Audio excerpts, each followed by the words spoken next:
We have to stop thinking and start doing, and we have to close our minds and open our hearts. As the Rebbe said, to be kind is more important than to be right. Many times, the Rebbe said, what people need is not a brilliant mind that speaks, but a special heart that listens. And what did the Rebbe teach you? What's the first way to reach out to somebody? Is by doing a toiva to him.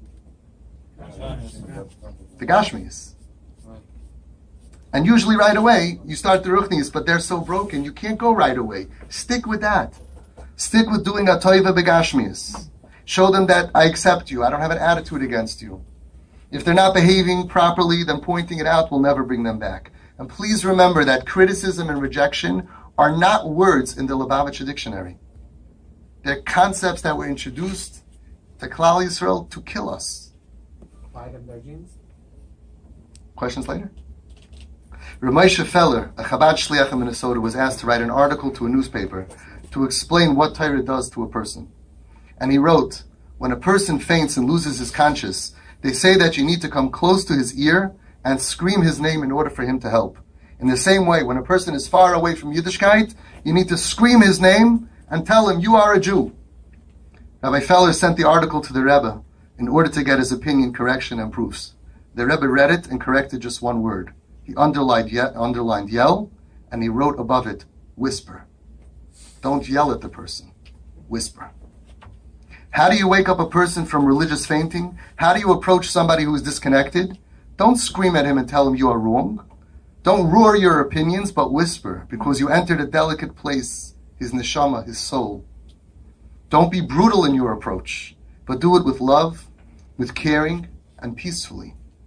Again and again, the Rebbe taught you in every sikh and every mimer you open up, wherever you open up, that the only way to help save our youth is only through acceptance, positivity, varmkeit, and kiruv levavos.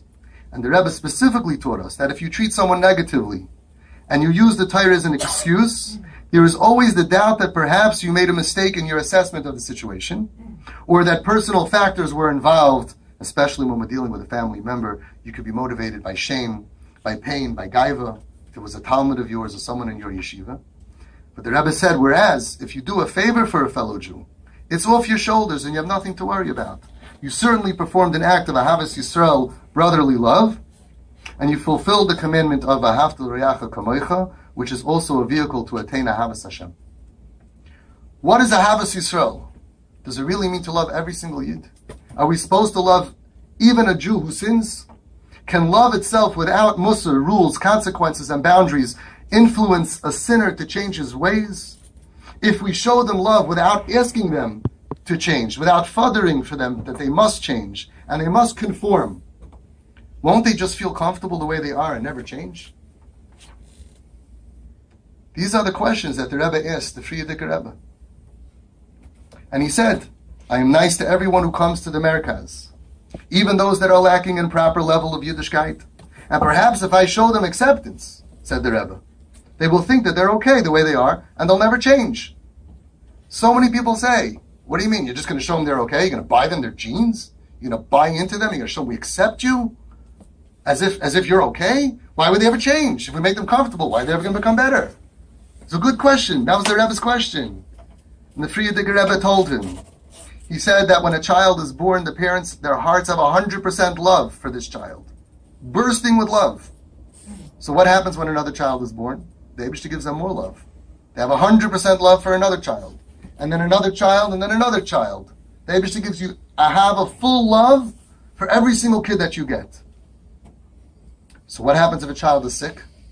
Suddenly the Eibishter gives you more love. There's more love that parents have, created by Hashem, that's inserted into a parent when their child is sick. Child has a broken leg, child has a machla. The love and the dedication of the parents, it's unbelievable. You thought, they can't love anymore. Oh yes, they can. Said the Frierdiker Rebbe, when you see a Yid who doesn't put on tefillin, you should look at him like his hand is broken. If he doesn't go to shul, he doesn't daven properly, you should look at him like his legs are broken. The worse that a Yid behaves, the more love and compassion you need to shower on him.